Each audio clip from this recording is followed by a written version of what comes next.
Welcome to the WP Training Kit video number 6, Cpanel Introduction. In this video tutorial, we are going to learn everything about Cpanel, what it is, and its options. So let's get started. Here, we're on the Cpanel homepage. You can see different options and sub-options here, like files, databases, next is domains, metrics, then software, security, email, web applications, preferences, change style, and advanced. Now here on the right, it's showing useful metrics and data.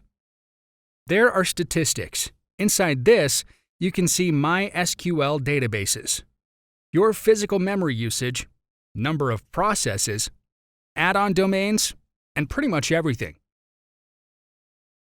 On top of it, there's general information.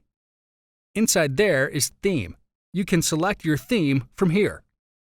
They have sub-options in every category. Here on the top right, we can set our account. From this drop-down menu, you can set account preference, language style. Click on this account preference, and here is the setting page with various options. Select this top left, and the notification is showing in the top left corner. Similarly, with top center and top right, you can also choose bottom options here, like this bottom right.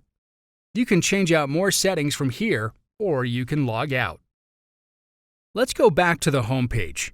Below, there's User Manager option. Click on it.